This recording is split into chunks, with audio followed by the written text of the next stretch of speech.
Good afternoon and welcome to Who's Right. Today we have for our guest Congressman Mark Neumann, who has been kind enough to come and sit with us this afternoon.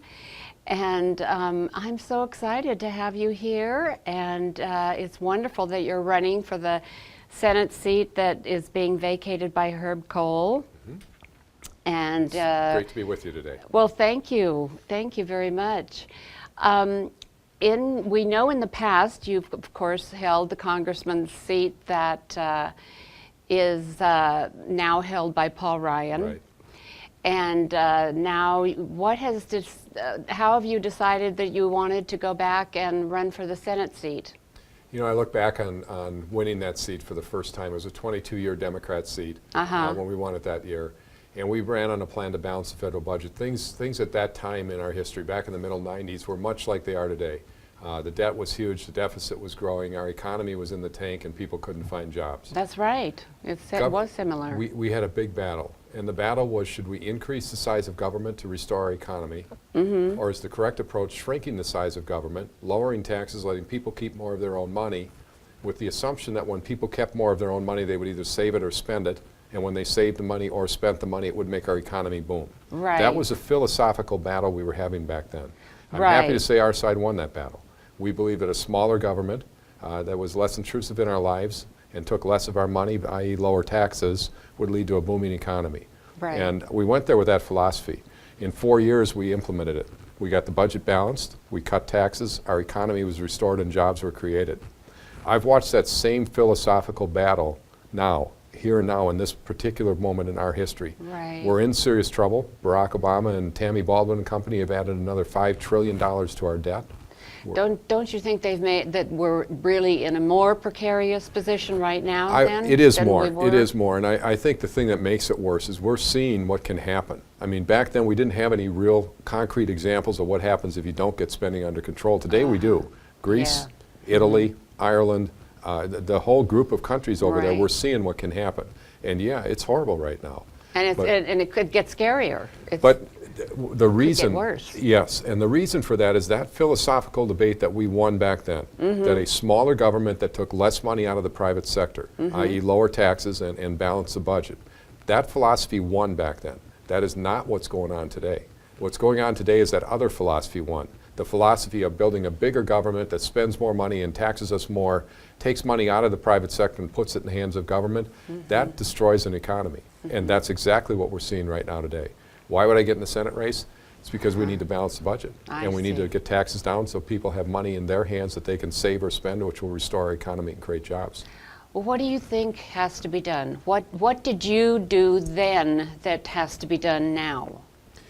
You know, I've been in business for 25 years. Right. And in business, we learn that when you face a problem, you understand the problem, and you draw from your experience, and then you lay out a vision as to what needs to be done to correct the problem. Right. Now, from my end, the experience that I bring to this is the business experience. We've had to lay out a business plan every single year. And the thing about our business plans is at the end of the year, I have to walk back into my banker, and my banker holds me accountable for doing what we said we're going to do. Of course. That's not true out there in D.C. And that needs to be changed. So draw on the experience. The other experience is the 4 years in Congress. Remember, I've done this before. Right. We've had these battles before. And how could you look back on those 4 years and compare them with what's going on now? What would you bring to the Senate that you worked on then and that worked then? Well, I can tell you a couple stories that really put Washington in perspective, but to specifically answer that, we wrote plans to balance the budget back then. When I first put the plans out, they literally called me a kid who fell off the turnip truck because nobody in Washington believed we could actually balance the federal budget.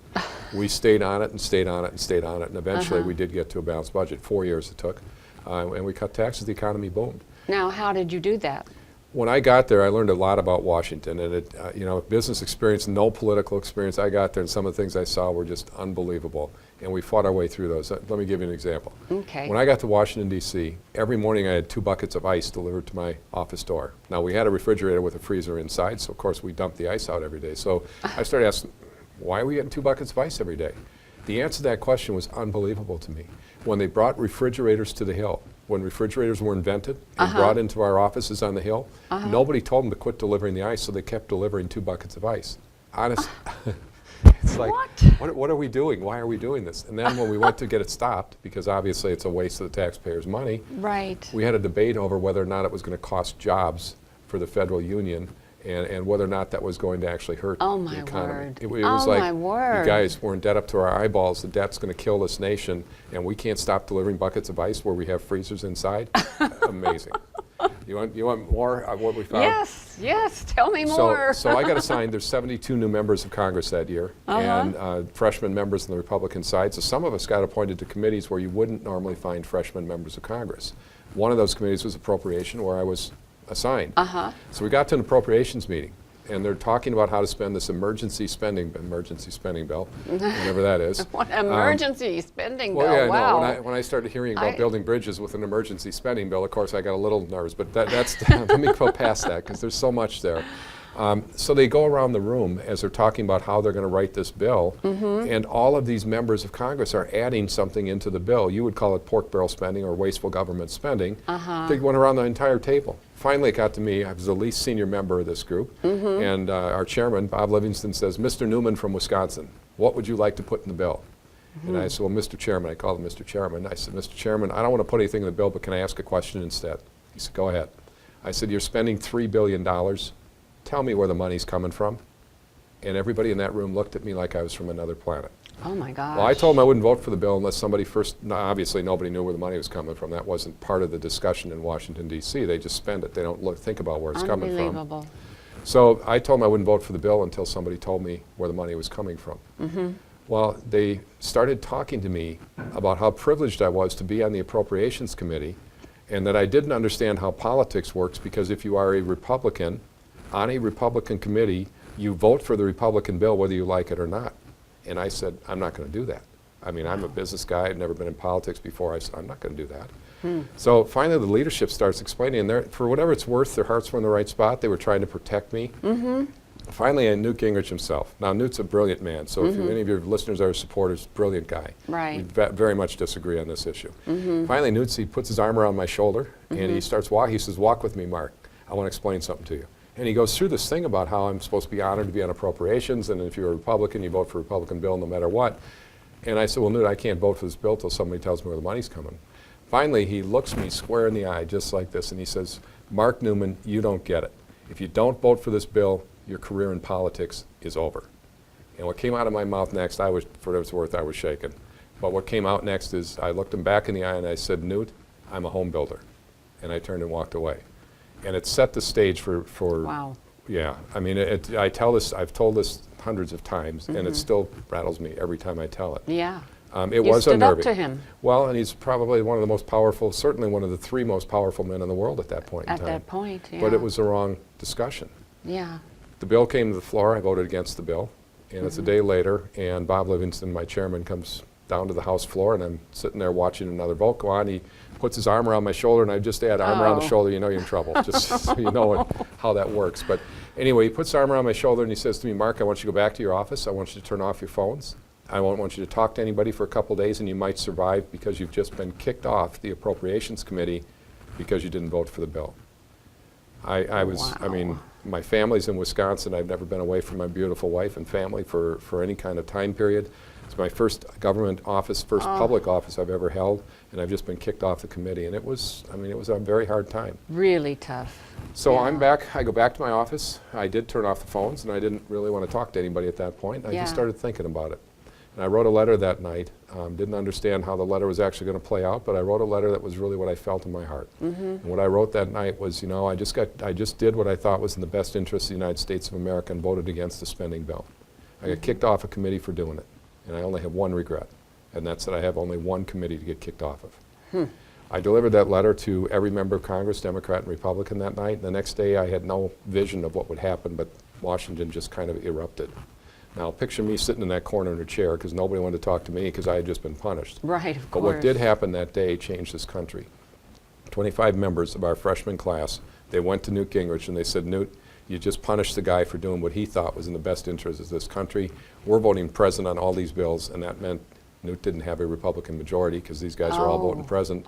It effectively shut the Congress down.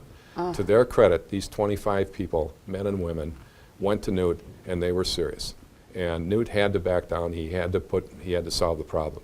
What he did is he put me back on appropriations, and he also assigned me to the Budget Committee. Now, that's never happened before in the history of the United States of America, that a first term, because now you're with all the spending, and you also see where all the money's coming from. So you've got both sides. Well, tremendous access to information. Your question was answered. Yes. Well, and where's now, the money coming yes, from? Because now we've got both sides. So we now have a freshman class, 72 strong, that has access to information of where the money coming from, where it's going to. Oh my gosh. And we used it. Wow. Our office became the budget office. Story. So now, instead of just having Bill Clinton and Newt Gingrich and John Kasich fighting, they now had another force out there, the freshman class, that kept pushing and pushing and pushing. Amazing. And I won't say that we single-handedly balanced the budget. I don't think that's true, but we were certainly part of the reason that the federal budget got balanced. Right. So you started this by asking me, how does that experience, what are you drawing from? Right. What I draw from is an understanding that if we're willing to truly stand for what we believe in, and come what may, that we can actually change this country. Right. And that we can actually get our financial house back in order and balance the budget, cut taxes, restore our economy so jobs will be created. Right. That's the experience that I draw from as I look at the problems we're facing today.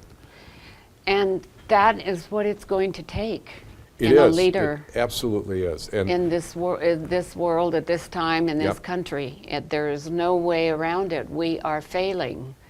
And we are lost, and I don't know how we're going to get over it. And it's going to take a combination of what you just described in a leader, and someone that can go out and go to the Constitution and stand by the Constitution. And when this health care bill comes up, we're going to have to pull it out by the root. I mean, somehow we have to get rid of Obamacare. we do.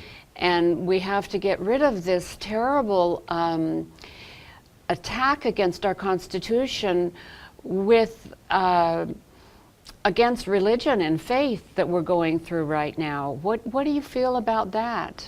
Well, let me paint a big picture because, again, I draw on this business experience, and I do draw from experience, both and in Congress and I'm in the glad business to hear world. that. Yeah. In the business world, when we approach a problem as serious as we're facing this country today, we try to lay out a vision to get to the solution to that problem. And whenever I lay out a vision for how we fix the problems in America, one of the first things I always talk about, we have to repeal the job-killing Obamacare. And we have to, I don't want to just fix it, I don't want to doctor it, I want to get it out of our law, lock, stock, and barrel. Yeah. And if we want to talk about how we keep healthcare costs down, then we can certainly do that. Things like health savings accounts, things like the ability to buy insurance across lines, Right. Unintentional malpractice reform. There's a lot of things we can do to bring the cost of medicine down. Obamacare is not the right answer. And for those that say it needs to be doctored, and excuse the pun, they're wrong. We need to rip it out from the start. It's got to be gone. Right. So that's one of the important, in any vision to fix America and to fix our budget problems, Obamacare has got to go. Right. But now it's overreaching into religion. Right. Well, and that's the thing. That's the thing about Obamacare. It's not just about health insurance. It challenges our Constitution. Many things that are done in Washington, D.C. challenge our Constitution. Another very important component in restoring our country and getting us back, our budget line, all of that, we need to return to the Constitution. Remember, our 10th Amendment to the Constitution tells us that anything that's not specifically given to the federal government to do, and this, by the way, is very much misinterpreted. It does not say belongs to the state. What it says is that if it's not given to the federal government, it belongs to the state or the people. Right. So I don't want to just push it out of Washington and back to the state. I want to push it out of Washington and that responsibility back to the people. And that's what we need, and that's the return to the Constitution. But there are a lot of things in that Constitution that are being violated today, and we need to govern under our Constitution again. So are you saying that this particular fight that's going on right now with religion and faith is just another little arm that's coming out of the whole Obama package, and there's thousands of others that we haven't seen yet or just don't know about? I take issue with one part. It's not a little arm. Oh, it is a yeah, major well, it's arm. a major arm. It You're is right. government just reaching out into the private sector corrected. and trying, in violation of our Constitution, taking more rights away from the people. Yes. We can't tolerate that as a people. Right. Our Constitution guarantees us our religious freedom, and if a religion says that this is the way that follows their beliefs and what they believe in this country, Barack Obama, the federal government, has no right to step on the Constitution and tell them what they have to do in their church, or in their schools, or in their hospitals. I mean, No. they've got no business doing it. Absolutely not. We've fought these battles, though, too, while I was there, not to the extent of that Barack Obama is stepping on these things, but we had battles when we were there about if you're going to get federal money, you have to perform abortions. I mean, we had those type of battles, and they've been going on for a long time. We are going to win this battle. And Yeah. Barack Obama's ridiculous solution that the school doesn't have to pay for, the religious school No, doesn't have to, but the insurance Their company has to insurance. provide it for free. I mean, how? Still has to be paid for by Well, the come on. I mean, ridiculous. The reality, though, to fix this country, we do need to get rid of Obamacare. We do need to Yeah. restore our Constitution. And I'm just going to tell you something. We're in the great state of Wisconsin here. The entire country is watching Wisconsin right now. We've got to make sure we re-elect Scott Walker and his team. I mean, Yes, we we really do. And Yes. the message that that's going to send across this country, everybody's watching. Right. So it really has to be. When I talk about turning America around and us turning a corner in this great country, I think re-electing Scott Walker is a very important step. I think eliminating Obamacare, when you talk about vision, this is what we do in business. We lay out where we need to go to fix the problem. Scott Walker needs to win because of the message it's going to send. Getting rid of Obamacare, extremely important. Restoring our Constitution, the religious freedoms that we're talking about Right. here, very important.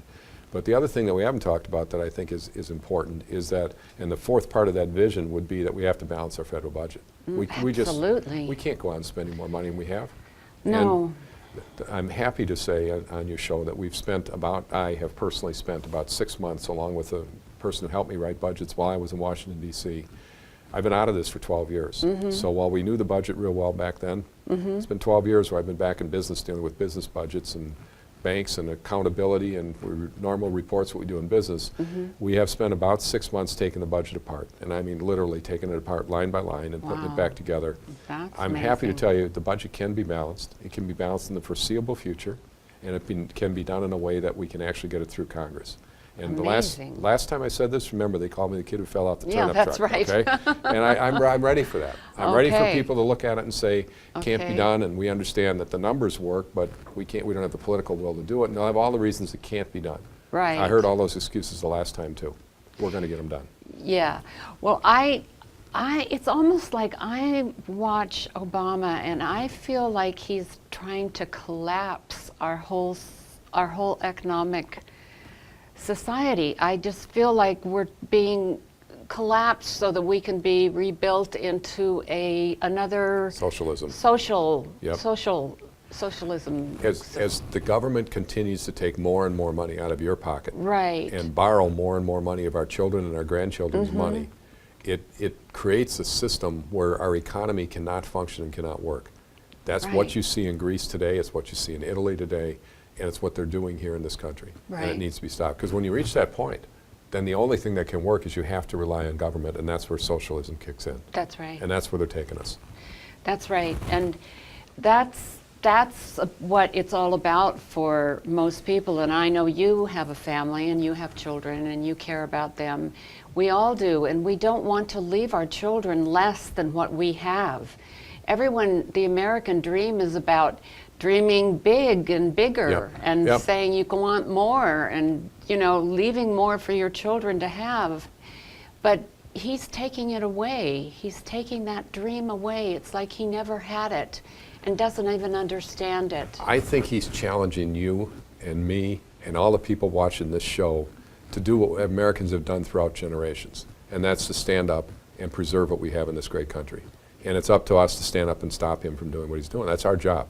And throughout history, America has been threatened. This isn't the first time that we've had a threat to this country. Some of it has been military. Some of it has been this sort of thing in the past. This isn't the first time we've been threatened in America. What our job is to stand up and stop him from doing it and turn this country around in the other direction. And that vision I laid out, re-elect Scott Walker, end Obamacare, return to our Constitution for governing purposes and balance our budget so we can restore our economy, that's the vision that we need to get us back to where we belong in this nation. Right. Well, do you have your own stories of your own family and children that you care about, that you Let me feel relate. close? What happened this summer, we were debating last summer, should we run for United States Senate or shouldn't we? And we knew the seat was open, Herb Kohl was gone, and we couldn't decide if we should get in or not. We knew Tommy Thompson was thinking about running. I mean, we knew all those things. It was a hard decision. We made a decision to get into the race, And of course, our family was in the middle of that decision. This is your personal Yeah. decision whether to run or not. Sue and I, yeah, our personal family. So my son, two of my sons have kids, and they of course sat their kids down, my grandkids, and explained to them what it means for Grandpa to run for the United States Senate, because they live near us. We see them practically every day, and I'm obviously not going to see them if I'm on the campaign trail or in Washington, D.C. So this has a pretty big impact on a family. Sure it does. Sure. Anyway, they had this discussion in their home. I wasn't privy to the discussion itself, but they were over at our house a couple days later. I'm sitting on the steps as they're about to leave our house, and I'll never forget this story. My son Andy says to my grandson, 3-year-old grandson Charlie, he says to Charlie, "Tell Grandpa why he should run for the United States Senate." Charlie, 3 years old, loud, strong voice, he says, "Grandpa, tell him to quit spending my money." Out of the mouth of a 3-year-old. But you know, my gosh. when you think, well, the thing is, this is a moral and an ethical issue Just for our so generation. cute. Absolutely. And the thing, it just hammers home. This is not just about the numbers I'm going to show as we lay out our plan to balance the budget. Yeah. We're spending Charlie's money. We're spending It Charlie's couldn't- money. It couldn't have been put any better. That's right. We can do better, and we will do better, and there is hope in this country. We still live in the greatest nation in the world, in the United States of America, and it's our job in our generation to turn this country around so that we can give it to our kids and our grandkids in better form than we got it. That's Yeah, that's we our have job. to. It's our mission in life. That's what our parents wanted for us, and Yep. we have to give it to our kids and grandkids. Absolutely. Yeah. Thank you, Mark. Thank you. It's a pleasure to have you here It's great today. being here. Thank you. Thank you for listening. Come back and see us again. Bye-bye.